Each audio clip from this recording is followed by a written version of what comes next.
Hi guys, welcome back to my YouTube channel. ఈరోజు video ఏంటంటే, ఇప్పుడు వరలక్ష్మి వ్రతం వస్తుంది కదా. సో చాలామంది బ్యాక్ డ్రాప్స్ కోసం చాలా చాలా ఖర్చులు పెడతారు. అట్లా అవన్నీ చెయ్యకుండా నేను ఒక మంచి బ్యాక్ డ్రాప్ ఎలా డిజైన్ చేసుకోవాలి ఇంట్లో చెప్తాను. చూడండి. నా వీడియోస్ కనుక నచ్చినట్టయితే please do like, share and subscribe.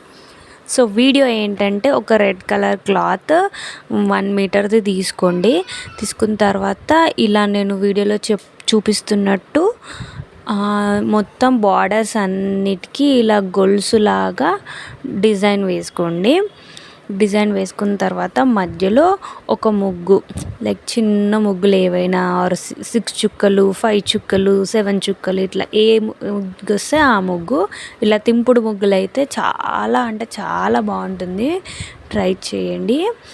తర్వాత ఇలా చాక్ పీస్తో వేసుకున్న తర్వాత పెయింట్ మనకి బుక్ స్టాల్లో దొరుకుతుంది. ఇలా ఆయిల్ పెన్స్ ఉంటాయి కదా అవి. సో అందులో ఒకటి తీసుకొచ్చుకొని వైట్ కలర్ తీసుకొచ్చుకున్న తర్వాత మొత్తం ఆ చాక్ పీస్ పైన మనం ఎలా అయితే డ్రా చేసామో అలానే మొత్తం పెయింట్ వేసేయండి. అండ్ ఒకరోజు ఆరబెట్టేసేసిన తర్వాత వరలక్ష్మి వ్రతం అన్నా లేకపోతే వినాయక చవితి కన్నా దేనికైనా సరే ఒక సింపుల్ బ్యాక్గ్రౌండ్ చిన్నగా మంచిగా క్యూట్గా ఉంటుంది. ట్రై చేయండి. లాస్ట్కి ఇలా చాక్ పీస్ మరకలు ఉంటే ఒక క్లాత్కి తడి పెట్టుకొని ఆ చాక్ పీస్ మరకల్ని ఇట్లా కొట్టుకుంటూ అద్దుకుంటూ పోతే ఆ చాక్ పీస్ మరకలు పోతాయి. అంతే. చూడండి ఎంత బాగుందో. నేను మా వరలక్ష్మి వ్రతం రోజు పెడతాను, అది కూడా యాడ్ చేస్తాను. చూడండి. ఐడియా బాగుంది కదా.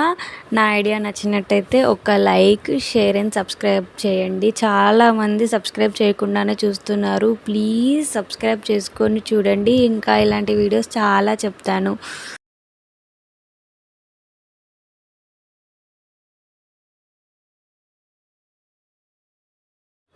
Thanks for watching. Bye bye.